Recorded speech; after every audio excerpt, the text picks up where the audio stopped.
Hey, everybody. Welcome to the Men Podcast. Tuesday's Tippets. Tuesday's Tippets are going to get a little bit shorter as we go and keep them more confined to practical tips. And then we'll do some other kind of rando podcasts that are a little bit longer. So it's fall, water's low. You've been hearing about that on the podcast, but we're going to go a little different direction today. It's not going to be so much like highly technical strategy, but more towards holistically looking at how you plan your day and how you set your trip up. Got shop manager Bob on the podcast. I had to twist his arm to get over here. He was working the counter, solving problems, helping people out, but I finally got him out of here. So Bob, how are you doing this afternoon? Oh, we're doing great. Yeah, Joe finally got me over here to do this. He's been begging me. So hopefully it's worth everyone's time.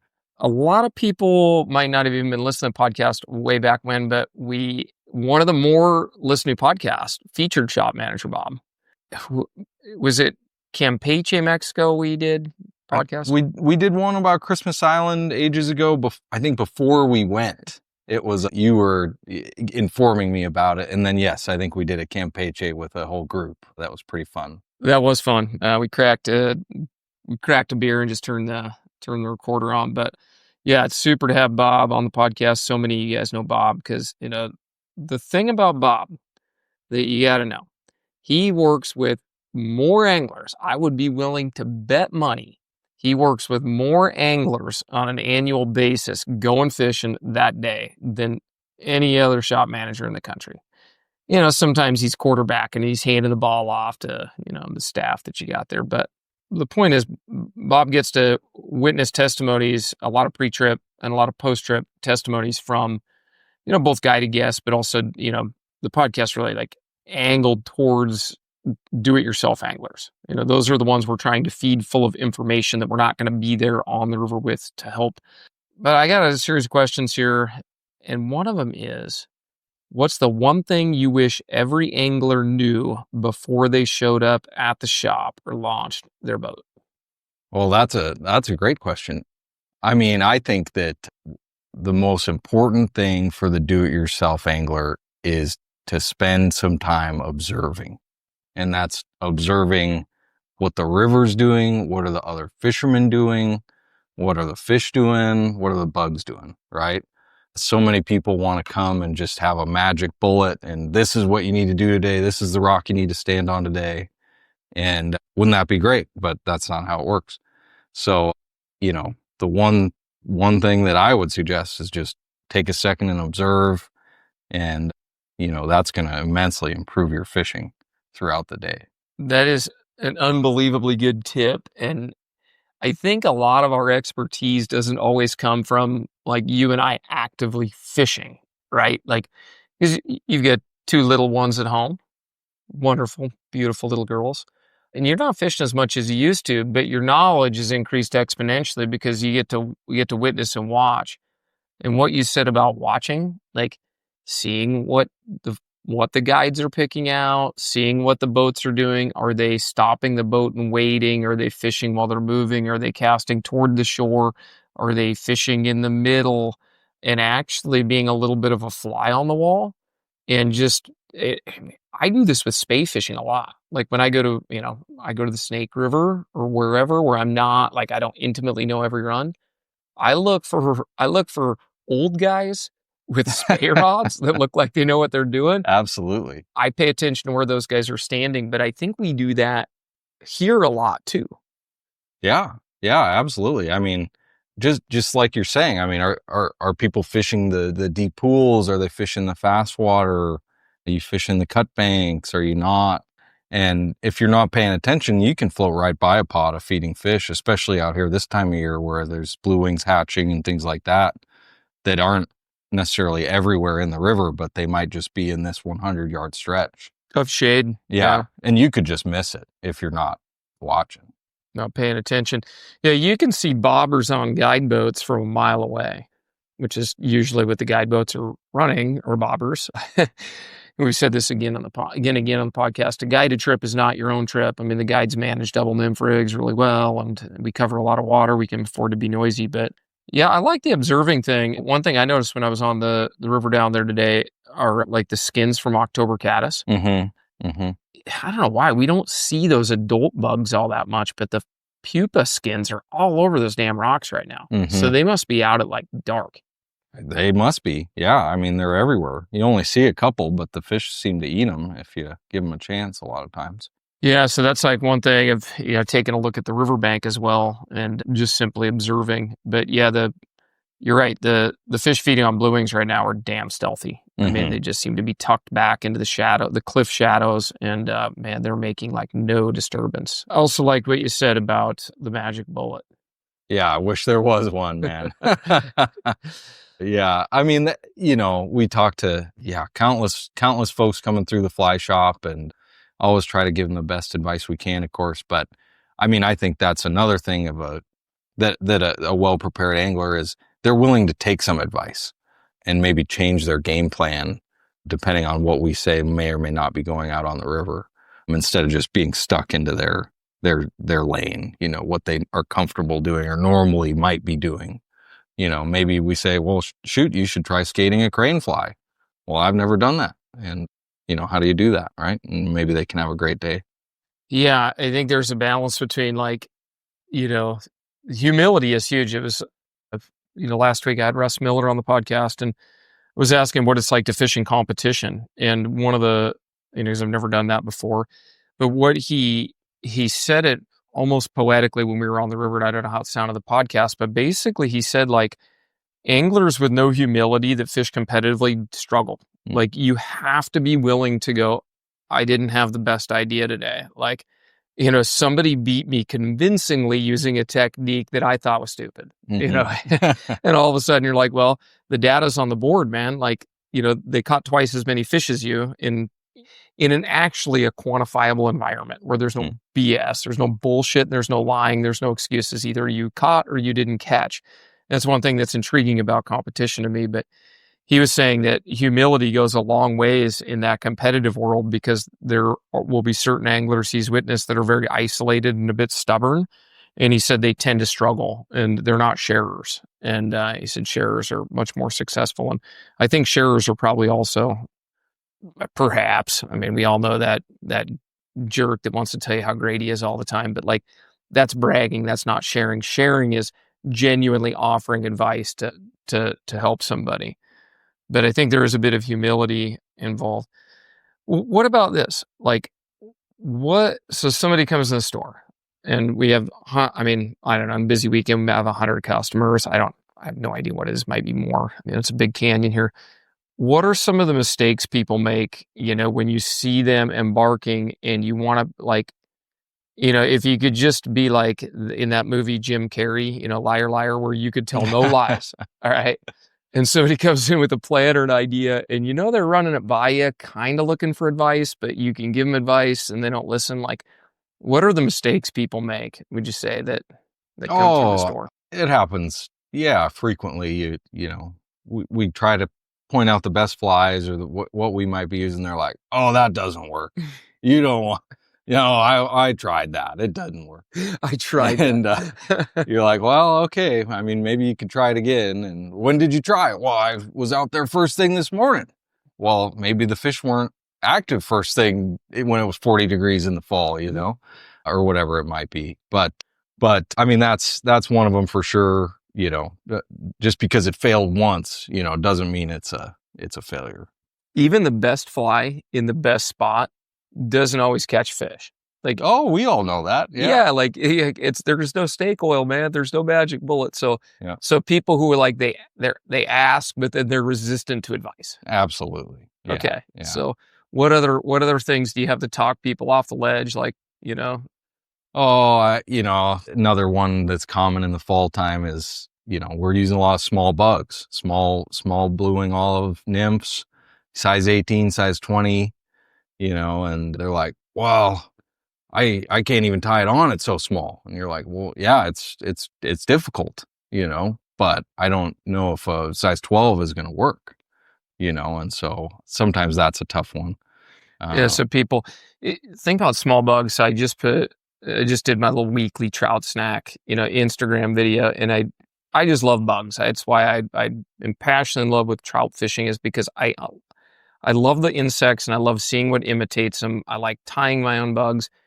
And I went down and just caught a few bugs, right along the shore. I'm like, okay, what little mayfly and stonefly nymphs are accessible without getting my feet wet? I just grabbed a few stones and I put 4 or 5 nymphs in a little cup. And when I'm looking at the nymphs, they look pretty good size. I'm like, oh, these are pretty good size. They'll show up on my little video. And then I went and I got like a size 14 soft hackle pheasant tail and I threw it in a little petri dish and got it wet. And I'm like, dude, this 14 is 3 times the size of every Yeah. nymph in here. So then I went and got an 18 and I threw an 18 in there, and the 18 was still bigger than a lot of these nymphs that I was picking up. And I'm like, I'll be damned, this 18 actually looks big. And I mean, when I had the actual insects, they were just there. I could see them plainly from 3 feet away. I picked the rock up and look at the rock. I'm like, okay, there's some little bugs. I'll put them in here. They're crawling all over. And shoot, even that 18 was like a monster. Yeah. Yeah. I mean, in the fall, generally bugs are, with the exception of a couple hatches, bugs are much smaller. So people don't want to use their readers and tie small bugs on. Well, and maybe that's fine, but maybe then instead of trying to get away with a 14 that's not really going to imitate them, well, maybe we should try putting on an October caddis. There you go. Something that you can tie on and you can effectively fish, and, you feel like you are getting close to what's in the river. Yeah, something that makes sense. Yeah. Okay. So, yeah, people kind of resistant, and I get it. Like, small bugs can be difficult to tie on, but like, that was really an epiphany for me today. I'm like, oh yeah, these are great bugs. I'll throw a 14 in there. I'm like, oh my God, it's like, it looks like a dinosaur compared to these little nymphs in there. So 18s and 20s, are good, but you get a little bit kind of resistance there. But people probably should just get readers and get good at using them. Oh, so, I don't know if I told you about the guys I took wade fishing the other day. They only wanted briefly, I think. Yeah, so they only wanted to wade fish. And I thought about inviting the guy on the podcast, but I mean, some people you fish with them and then you get them on a podcast, they're a little bit different, than you anticipate. But so I was like, I don't know if I want to spend an hour podcasting with this guy. He was a super nice dude, but my observations of him were this: like, he specifically said, I do not want to fish from the boat. Told me well in advance that we're not going to fish from the boat. He's done the bobber lob thing. He had fun. Guys are super nice, caught lots of fish, but he's like, I want specifically to wade fish and I want to improve my wade fishing. And I could tell it was a real hands-off guide trip, which is like one of the hardest things, right? Like, you can probably remember that guiding in Alaska where guys are like, I'm good, I'll do my own thing. And then they're out there off the reservation, not catching anything. And you're like, you're in the world's greatest trout fishing. I want to ask you about a couple stories from Alaska at some point in the podcast too, but this angler was fiercely independent. And I could tell right away, I'm like, okay, I'm not going to tell him what to do. I'm going to put him in the spots and just kind of let him work and let him immerse himself. Cause that's frankly what I would want to do. I'd be a pain in the ass to try to guide, for trout. I'm sure you would. I just like, part of that is I want skin in the game. I don't want to be spoon fed. So anyway, I let him run and we had kind of a slow start to the day. And then by the second or third spot, we stopped him and he was catching great fish. I was able to give him a little bit of help and advice, once he inquired. But the thing that was so impressive about this guy, he had all sorts of crap strapped to him. I mean, wading staff, hip pack, net, and an extra rod.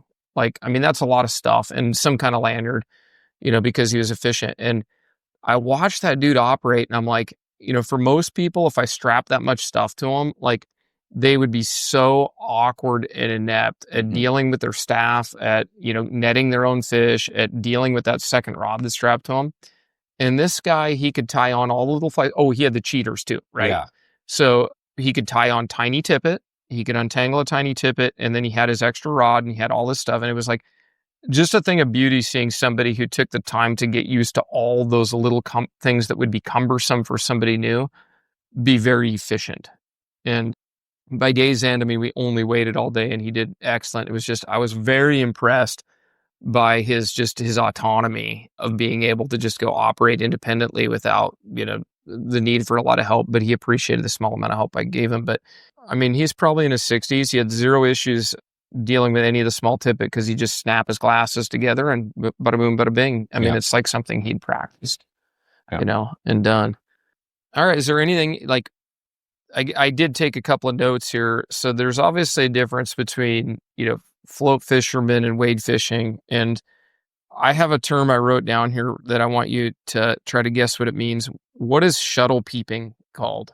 Oh, is that when everyone's looking at where else everyone is floated and for the day? Where are they going to put in and take out? And Oh, how many yes. boats are in that stretch? I like that. Yeah. I was thinking more like what what Bob's describing is guides and customers going through all of the pre-reserved shuttles and figuring out where the holes are so that Yeah. they can be in an empty float.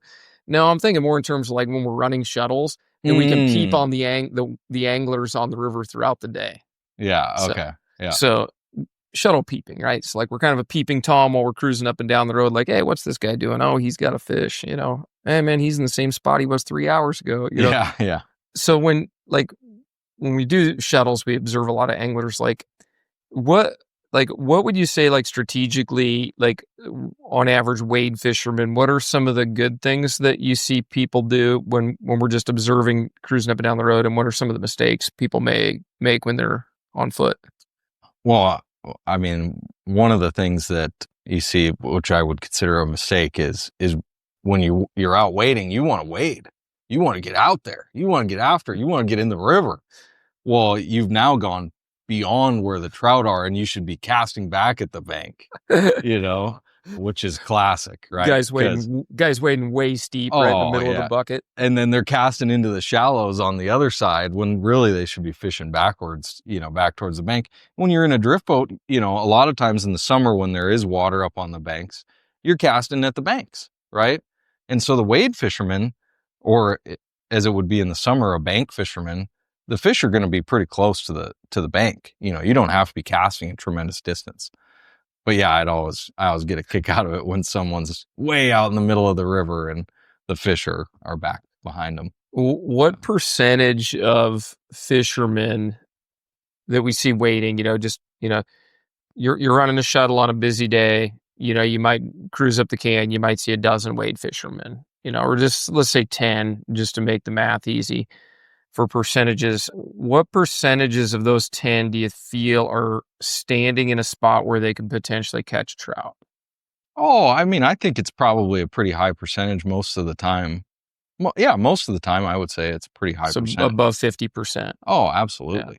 I would Yeah. say about half, Yeah. myself, you know, there like, it's interesting because like when we're shuttling, a lot of times we can read the water better from the highway. Sure. Yeah, you're Yeah, like we above it. can Yeah. see, we don't get this micro tunnel vision because like when you get out in the river, it all looks pretty good. Mhm. When you look at it from a distance, you're like, oh, there's a slope there. The river's going blatantly downhill and then it flattens and then it's a long flat and then it speeds up again into a tail out. But sometimes reading the water from the highway, you can look down and go like, dude, that guy, I can tell from 100 yards away, the guy's casting into 8 inches of water. Yeah, right. Yeah. And so not everybody's standing in a really good spot. Mhm. And so, yeah, I was going to say closer to about half, I think, are within casting distance of a trout. You're saying more than that, but it's not 100%. For Uh, sure not. yeah, we can agree there. We see a lot of, poor reading of water. Back to your point on like the drift boats casting at the bank and the bank fishermen cast in the middle. Mhm. That's one thing that could be solved, which is watching for like a few minutes. Yeah. Yeah, right. Yeah, where are the guides fishing? Where are the successful anglers fishing? What kind of water?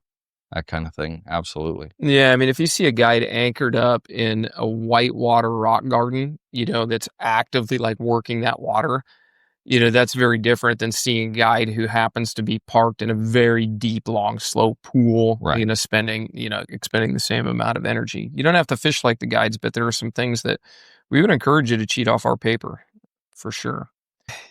Okay, so any other, we didn't talk about floaters. So like, I would say there's people like in different types of boats. There's people in like a guide style skiff and there's rafters, etc. But when it comes to floating, what are some of the wise things that DIY floaters do? Like customers, because you see a ton of regular customers. I mean, that's one beautiful thing about a river is we have people who live close enough to fish all the time. What do the DIY boaters do well, would you say? Like, what are the common denominators among the successful DIY boaters? I mean, I think not picking off more than you can chew, right? the guides are going to float long. They love covering water and skipping water, but most folks aren't going to do that, right? I mean, I'm guilty of it. I like to fish when I'm out fishing. I don't want to just float through a stretch and not fish. So, I mean, I think a good DIY angler is not going to fish a super marathon long float. There's no time to change flies. Yeah, I mean, you want to be able to stop. You want to be able, maybe you want to wade fish, maybe you want to fish on anchor. Maybe you get a pot of blue wings that are really going off. You want to spend 2 hours there, I was just going to say, you could spend a whole afternoon on some of these flats once this blue wing olive hatch kicks up. Yeah, because you'll catch a couple fish and it'll turn off, and then you got to wait for them to go again or move. And I mean, you can spend just a tremendous amount of time. So if you're going to be covering far too much water, you're not going to be able to take the time to do that. Yeah, I mean, like you fall into the category of highly skilled or an exceptional angler, but you're not guiding all the time. I mean, you're the shop manager. So if you were to throw the boat in today, like, how are you going to know, like doing a long float, like how are you going to know how to prioritize or high grade or low grade water? Like you wouldn't. Right. Right. So therefore you were like, hey, I've got to kind of test everything thoroughly. And I mean, if you're not out there every day, you're not going to quite know, what's fishing better today than yesterday or whatnot. In the fall too, every seam line is accessible. It's not like in the high water where, certain seam lines, you might be kind of a one-shot wonder and you can run a drift down it. But right now you can walk across the river at every tail out. Mm-hmm. It's very unique. So DIY anglers that do well, are generally just don't bite off more than you can chew. Absolutely. Yeah, that. And the other thing that I find, especially when you're talking to people, and not necessarily floaters or not, but you ask how their day's been, and maybe they aren't having a tremendous amount of success, or maybe they've had some, but I feel like a lot of people, the old way of running a nymph rig is running a really long nymph rig, right? A 9-foot long nymph rig or something.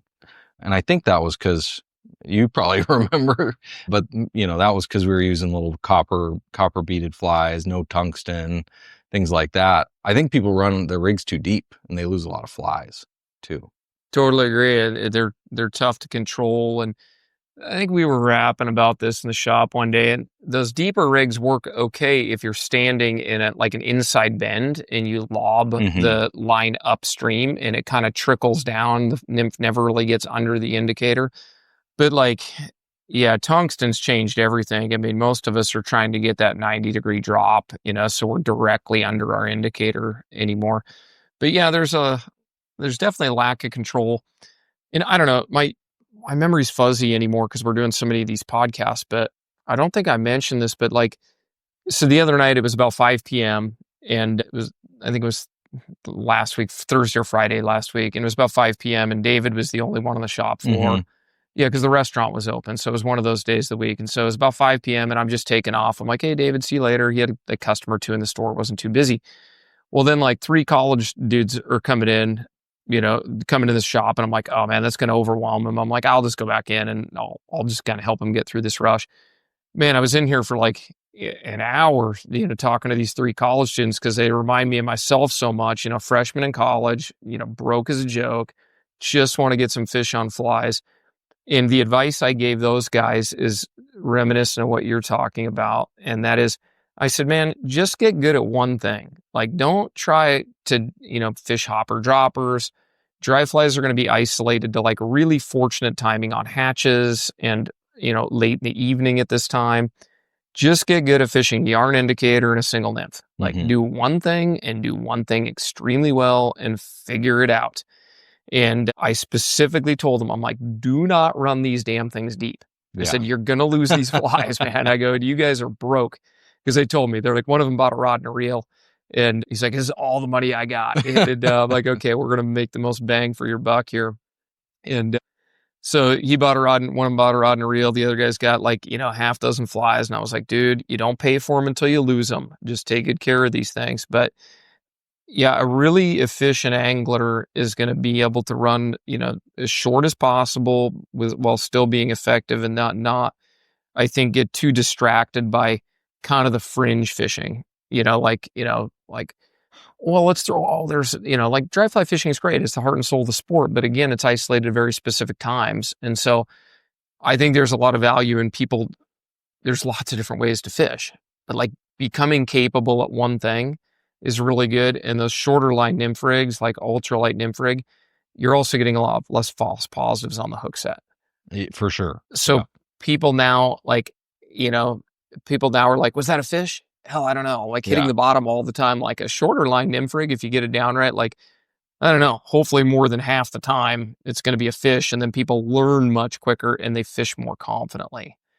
But I had to laugh about those guys because I was like, dude, these guys, I mean, we sell premium flies. I mean, they're Yeah, $3 a they're piece. $3. Yeah. $3 a piece. Like that's not, we understand that. But if you want a good fly and your time's precious, like life's too short to fish bad flies.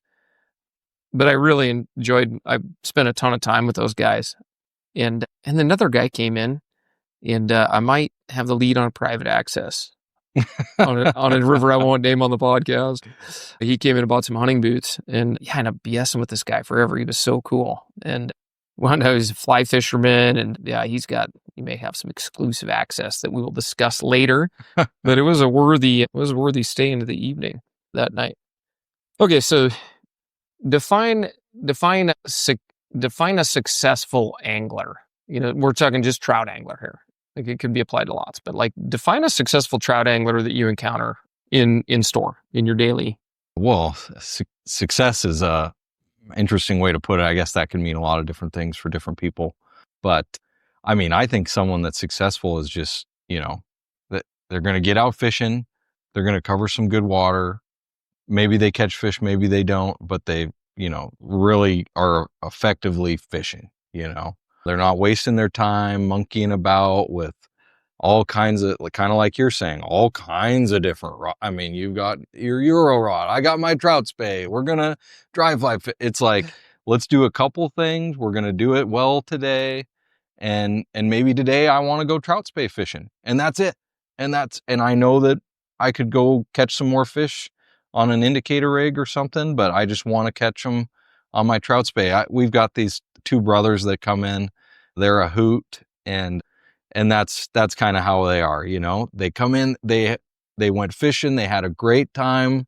Sometimes they're successful, sometimes they're not, but they did it how they want to do it, and they always get advice. Maybe they buy flies, maybe they don't, and they take the advice to heart. And half of the time they'll come back and say, man, that fly you sold me, I just caught a 20-incher on it, and they're so jazzed up. But anyway, those guys are a real hoot. But yeah, I mean, I think it's just someone that gets out, they get to go fishing. Time is important for everybody. I don't want to be spending half of my day rigging up rods or trying to get my waders on or whatever it might be, right?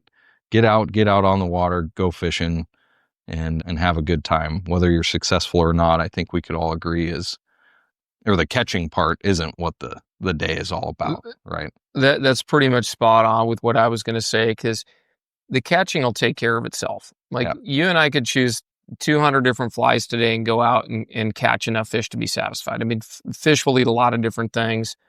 Some fish are in the mood for one thing today, another fish is in the mood for another thing today, or maybe a fish was caught on that pattern yesterday. And so, he's not going to bite that, but this fish will. We don't know the fish's history. We don't know if they had a good week or a bad week, But that's pretty much spot on with what I was going to say is if anglers are operating in an efficient manner, they're putting themselves in a position where they're in somewhat fishy water and they're having fun and they're getting a relatively good presentations per minute, like in the competition thing, like I'll go back to this because I think it's kind of an intriguing way to look at our home fishing, but they actually measure like out of an hour, they'll actually measure just so that they know, like, was I actually fishing for an hour? Was I dinking around for, half an hour, half of it?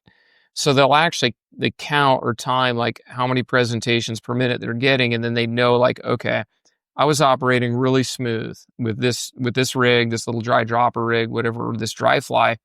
I didn't get any tangles. It was high presentations per minute. I caught enough fish, but when I was fishing that heavy nymph rig, I was busting off a lot, and I only actually fished for about 35 minutes of the hour. Sure. So I'm just completely making those numbers up, but the idea is that like if you're efficient, the catching will take care of itself. And our primal instinct is to get fish. So we're naturally going to make decisions that are deductive. I'm not catching on this. I'm going to change. But I think one thing I wrote down, and we'll talk about this. I'll kind of skip ahead, but yeah, it's pretty much spot on with what I was going to say. I don't think that the catching is necessarily at the top of the list because I think the catching is just a byproduct of efficiency and joy because everybody loves casting. Everybody loves drifting that fly. And if you spend as much time doing that as you can with a reasonable fly selection, reasonable water, the catching success will fill in. Will fill in for itself there. One thing I wrote down is like angler anxiety. Like, like you see some anxious anglers in the morning. Like, right. Yeah. Yeah. All the time. Yeah. Like, tell us about some of the decisions they make that you might think are short-sighted. Gosh, lately this fall in particular we're having extremely low water on the Yakima, low as it's been in decades. And I mean, the guys that are the DIY anglers that are coming in with their hard boats, with their drift boats and, stressing out about the rocks and stressing out about where should I float and how far should I float. And sometimes it's like, man, maybe you should just go like 2 miles and just really go slow. Yeah, that's half the number of rocks of a 4-mile float. Yeah. Or leave the boat on the trailer. You can walk across the river right now. I mean, you can access anywhere. So if you can walk 1 mile, you can access 1,500 trout on this river. Oh, absolutely. And yeah, so there's some anxiety about that lately for sure. Little bit about like, what kind of flies should I use? Oh gosh, do I have to use 6X tippet? That's so small, or whatever it might be. Only if you want to. Yeah, if you want to, I always tell them like, do you want to catch or do you not want to catch? Like, yeah, it's up to you, man. You can use 2X, and then you throw in a curveball about yarn indicators, Well, maybe you should consider using a yarn indicator. They're more sensitive than a bobber type indicator, right? And then it's like, well, how do I set that up? Do I need a tool? Dude, there's a diagram. There's a diagram on the pack. Absolutely. But, this would be potentially good things to consider before you go fishing for the day. Right? Yeah, like your pregame. Yeah, pre-gaming, think about some of these things or look up the fishing report. Joe, you do a good job, and Jason does a good job of updating that relatively frequently. But yeah, so, I don't get stressed out about it though either. I mean, we're just going fishing. Yeah. It's just fishing. Yeah, there's a certain angst in the more. Oh man, I used to have it so bad. I remember I went in the grizzly hackle fly shop like 20 years ago and made an ass out of myself. I was just in such a hurry to get the shuttle signed up and, get the flies. And like, once I got on the river, I was like, man, I took what could have been like a really fun experience in the fly shop of asking some questions and really like embracing like, oh man, like, tell me about the Blackfoot River.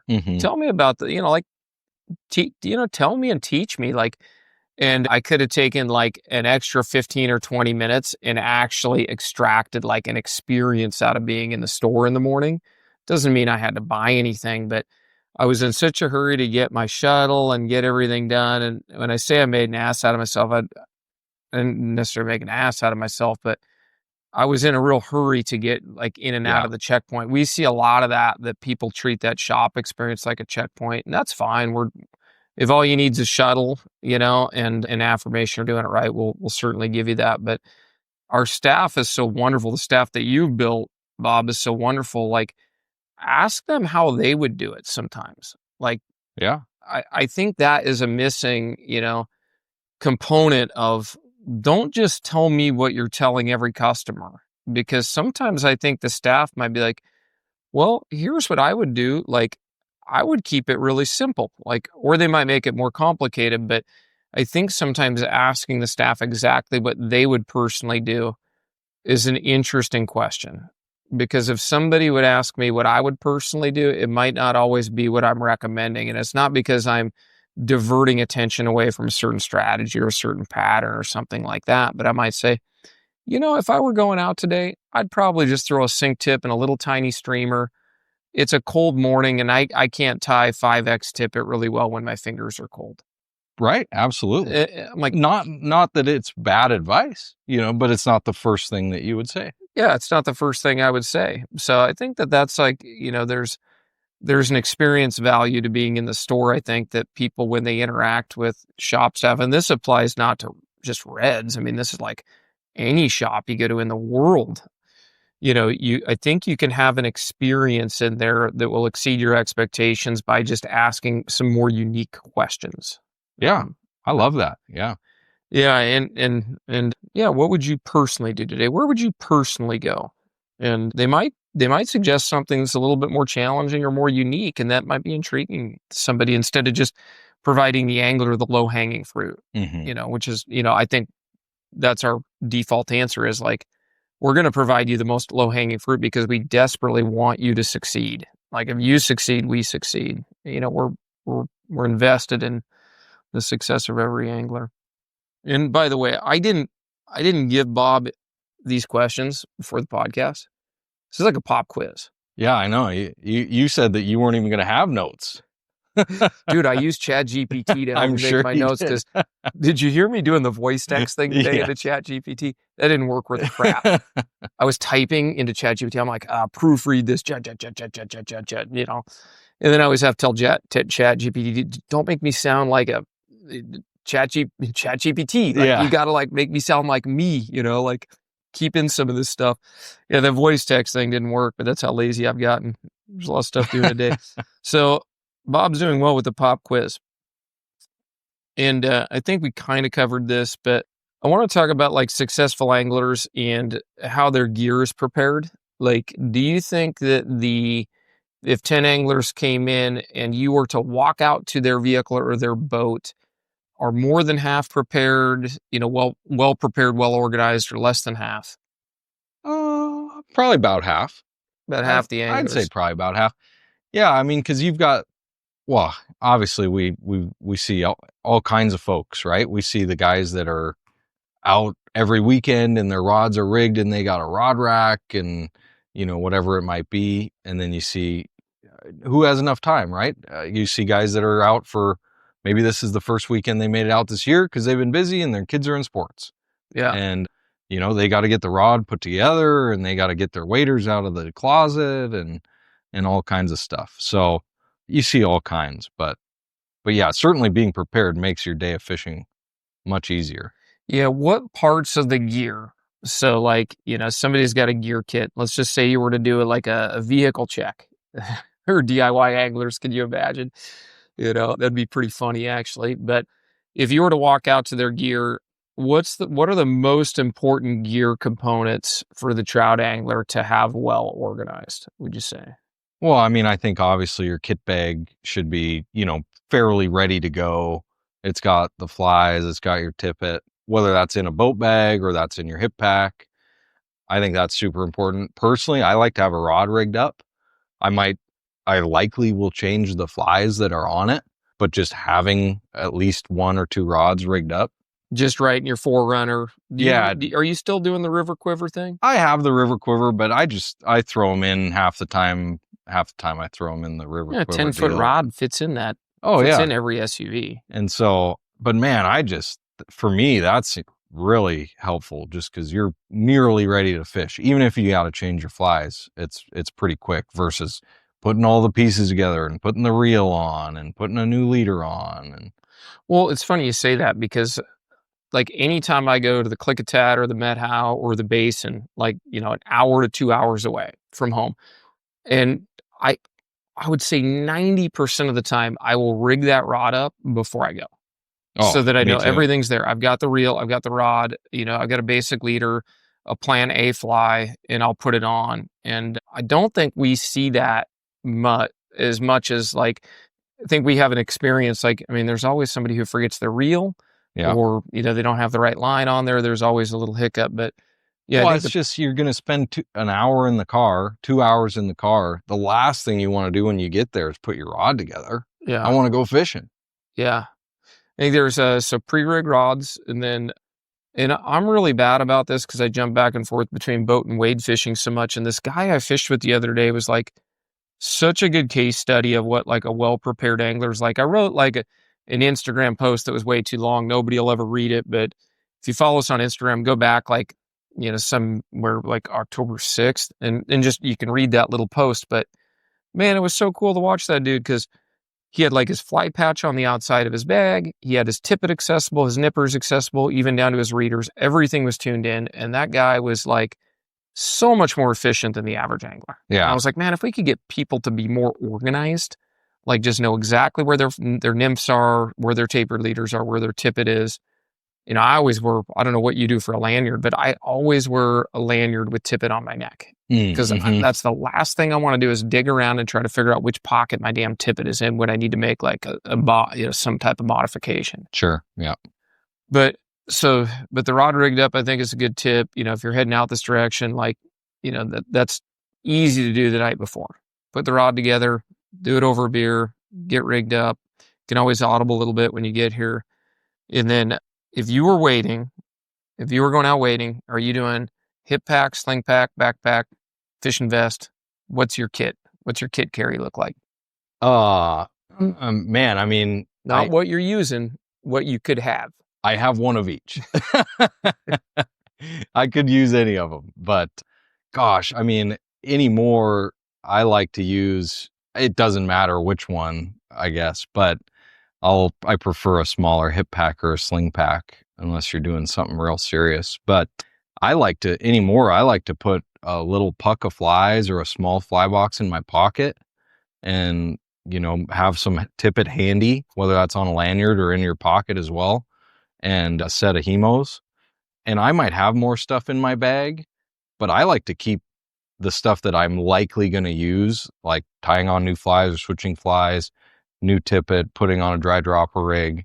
I mean, I want to have that like readily accessible in my pocket. And then I'll keep the rest of the stuff in the bag. But I find that really useful because you don't have to dig in the bag. You don't have to set it down. You don't have to find a rock to put it on. You and don't have to re-rig. spin a sling pack around your belly to get into it. I just hold the rod. I got what I need in my pocket. I'll re-rig real quick.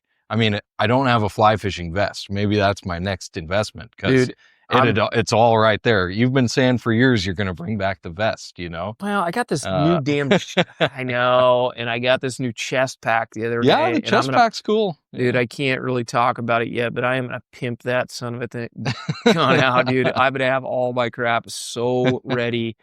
I've realized after the other day, I'm like, there's been a few times in my life where I've been trumped by somebody else's gear org. One of which was Curtis, one of our guides.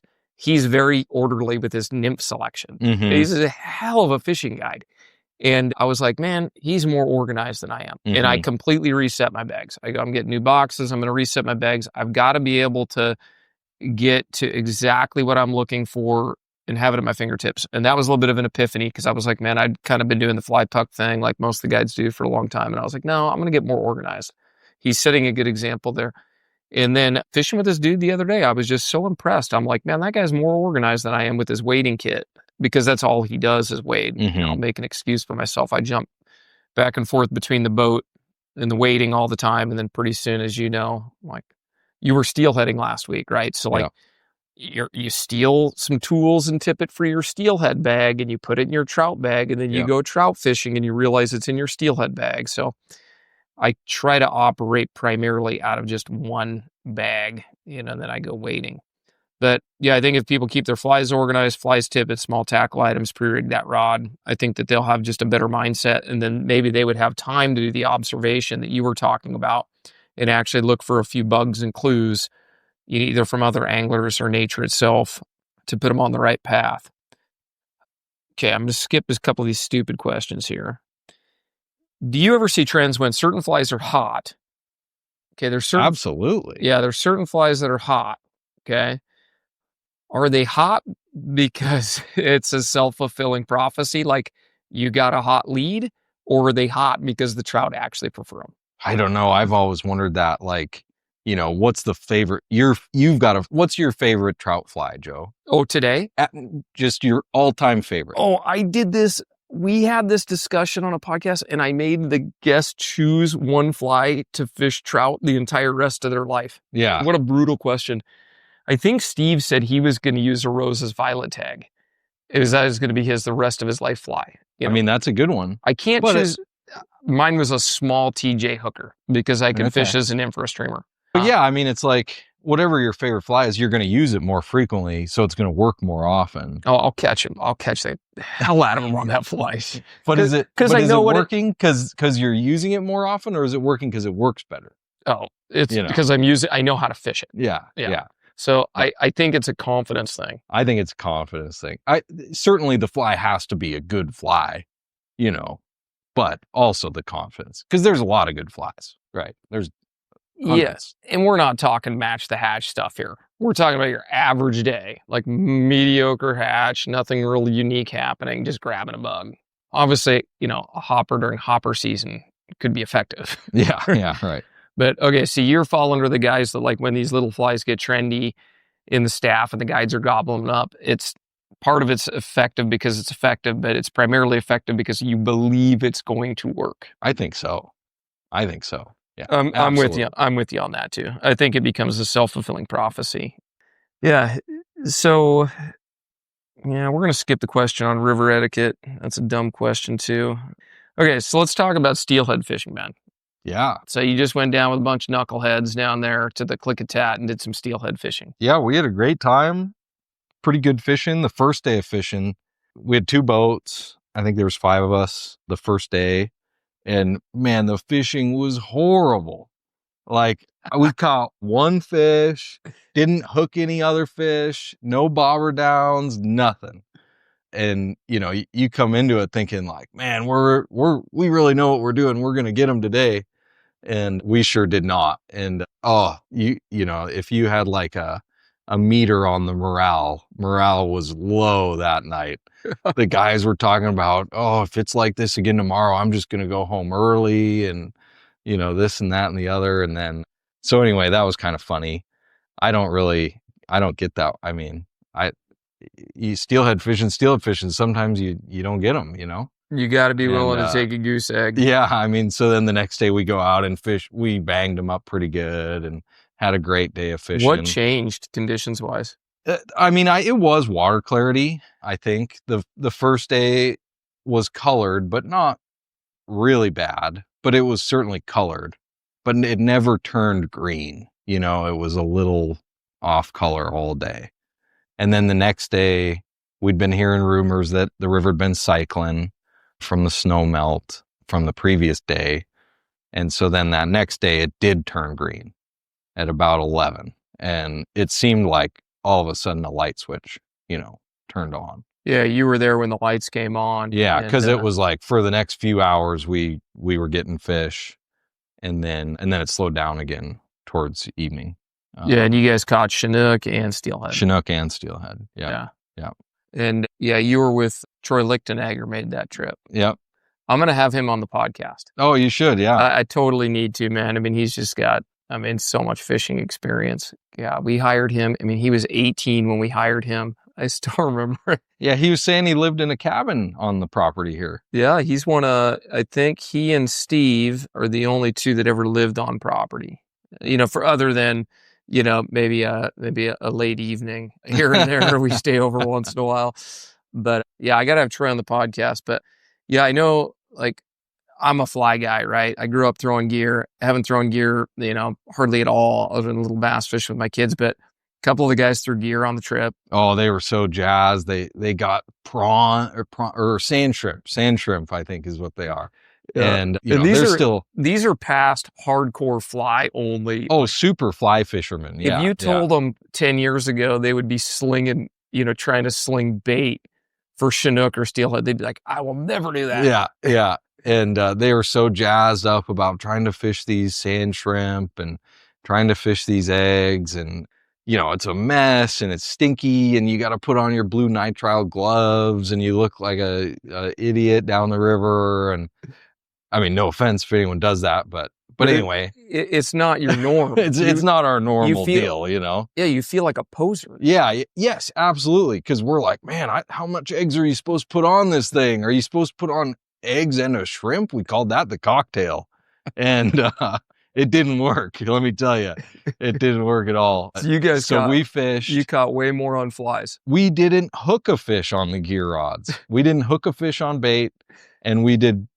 just fine on the fly rods and some on the swing as well. So that was pretty telling. And maybe it goes back to what you were saying, pick one thing and be good at it and stick to what you're good at, right? Because we way outfished the gear, so that was pretty fun. But we caught some Chinook, and we seemed to be catching the Chinook in the deeper runs, and then the steelhead were kind of out on the fringes. A lot of wild fish too. The fish counts are good. A lot of wild fish this year, so that was fun. Seeing a lot of nice wild fish, and we had one guy on the trip that had never been. He fishes in the ocean a lot, and is a heck of an ocean fisherman for steelhead and mostly salmon, amongst other things, but had never steelhead fished in a river like we were doing, floating down the river. And so the first day he hooked one and lost it midday, and then it was like 3 or 4 in the afternoon, kind of when you're like, man, is it going to happen for me today or not? And gosh, he just hooked and landed this beautiful wild fish. And so that was pretty fun, that he got into one on the fly rod. Did he, do you see him doing less big water fishing and more river fishing now, or? I mean, probably not, but it'll certainly be in his repertoire, of stuff that he enjoys and likes to do. Yeah, if you're a fisherman, catching a steelhead on the fly is a box you want to check. Yeah, it's pretty fun. It doesn't need to consume your whole identity, and I think it is speaking to steelhead. I think that with steelhead, oftentimes it doesn't take much. I mean, you got to be there. You just got to be there. That's the first prerequisite. But steelhead aren't like some mythical fish. It's not like a permit, where a permit is highly discriminating and very spooky. And permit is a saltwater flats fish for those that don't speak tropics. But like a permit is really spooky, very difficult. 9 times out of 10, you're gonna foul it up. Or the permit's not gonna like your fly. It's gonna be a nervous fish. But steelhead can be, pretty vulnerable at times, especially like in the situations you guys were in when, you had really tough water clarity the first day, and all of a sudden the lights come on. Well, those steelhead are holding in pretty vulnerable locations. Right. They're back in the tail outs, or they're on the weak sides, and not even in big deep water. Not 2 necessarily. feet of water sometimes. Yeah. So pretty shallow. So it was really great. Really great trip. Super fun. What rods were you fishing for steel? Because I imagine you swung some flies and threw your single hander. Yeah, both. I mean, 10-foot 7 weights, 10-foot 8 weights are the preferred indicator rig out of the boat on the move, or waiting. And then I think we were mostly throwing like 7-weight 12.5 footers, full size spay rods, and not anything too crazy. One of the guys though was fishing we sell it, that CCFP, the cuckoo for Cocoa Puffs. Yeah. That fly. And, because I'm almost always fishing a black and green or a black and blue, or like maybe a wine if I'm feeling crazy. But he was fishing, it was either that pink one or the orange one. Real bright CCFP. Something I never would have picked out of my box to fish. Yeah, there's one that's like kind of yellow and pink. Yeah, it was that one. Yeah, we fished that on the Dean River for steelhead a bunch. Yeah. I got to do that trip, and I mean, like, I'm with you, man. I like natural. I like blacks. Everything for steelhead for the most part is blacks, but the guide up there picked that out of the box. He's like, that's the one. Yeah. But so this guy, Travis, was looks fishing like shrimp, dude. It looks like a shrimp. He could have put a sand shrimp on it, and wouldn't have caught any. He was right behind Troy Lichtenegger, who had just swung it. Heck of a spay fisherman, right? Beautiful caster, right? Mm-hmm. And covered the water great with a dark color fly. And Travis went through with that orange one and stuck a fish. Travis is the guy that was his first steelhead. Different guy. Okay. Another different. Yeah, there's 2 on the trip that I didn't know going into it, but both great guys. Dude, that sounds like a blast. I'm gonna get steelhead fishing later this month. Yeah, the last question I want to leave you with, like, we work in this business because it's certainly not because we get giant paychecks. We work in this business because we love it. We like fishing, we like being around fishing, and it's these feel good moments, I think, that leave us jumping out of bed the next morning. Like, we like getting to work. What are the types of interactions you have that keep you like motivated to keep doing working with the public? Like, Yeah. I don't know if I worded that very well, Bob, but like, there are things that you're like, man. I was talking to a gentleman yesterday. I think he was from the Tri-Cities, and he called in and asked about an order that he had placed with us, which is a pretty standard phone call, right? But then he happened to ask a question about fishing Rocky Ford. And I hadn't even thought about Rocky Ford in months, and so we got to talking about that, and then we got to talking about the Yakima and the Natchez and the Klickitat and some of the basin lakes, and we just like every fishery around, Yeah. and that was super fun. That was really enjoyable, right? Because you get to share either your knowledge or the knowledge that you've inherited from some of the other people that work here, and kind of get to relive those spots that we don't really think of, we don't think about on a day-to-day basis. You don't think about going up to Lake Lenore every day, right? But it's Yeah. super fun when you do.